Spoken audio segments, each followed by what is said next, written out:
Jane from TSC Tuition, and today I'll be reviewing a statement of intention or a creative explanation to the text Frankenstein.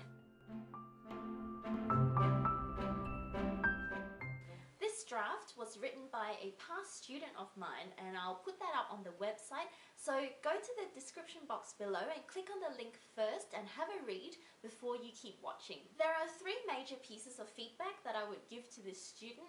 The first is that they have obviously not done a plan. I know that this student hasn't done a plan because I can see that this statement of intention isn't really going anywhere. There's no overarching structure to what this student is saying. They are simply writing down all the thoughts that they had while writing the creative response draft. Which brings me to my second piece of feedback, that the student has not given enough context or justification for their creative response. The student says a lot about what kind of themes they wanted to explore and also what genre that they're writing in. However, the student hasn't justified why they should be writing about those themes in the first place. To get a mark in the higher scoring range, a student must demonstrate that the themes explored by the author in the original text can be and should be explored from a different perspective. This student says that they wanted to explore the theme of tragedy. Now that in and of itself is a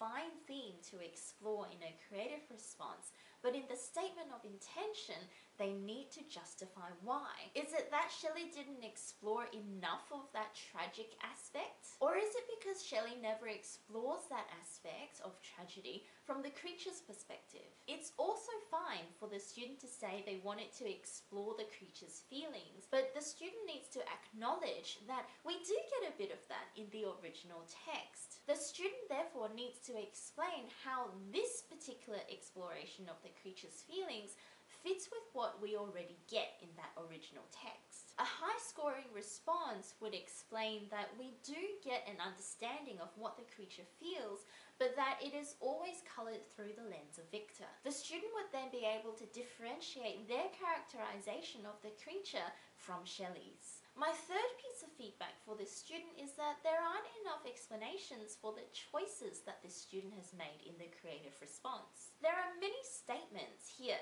about what the student has chosen to do, but very few statements about why they have done it. For example, in that last sentence where he says, "I used the image of mountains or rocky mountain face to give the impression of a being that was not human watching over Victor," the student justifies it by merely saying that it adds dramatic effect and that it emphasizes those inhumane qualities. What the student needs to do to get a higher score is to explain why. Why does he need to add more dramatic effect? Is it to imitate what Shelley is doing?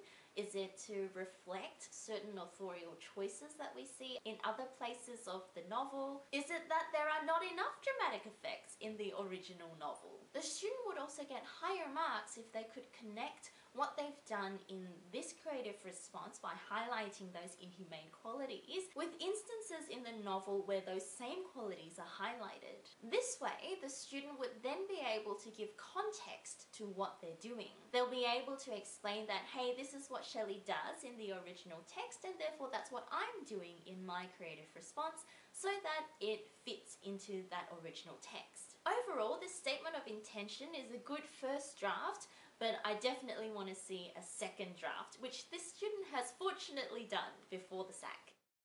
So I hope that was helpful. As always, like and subscribe to this channel for more content like this. And if you'd like to get some one-to-one tutoring in the eastern suburbs of Melbourne, please contact us and I can send someone out to you. Thanks for watching.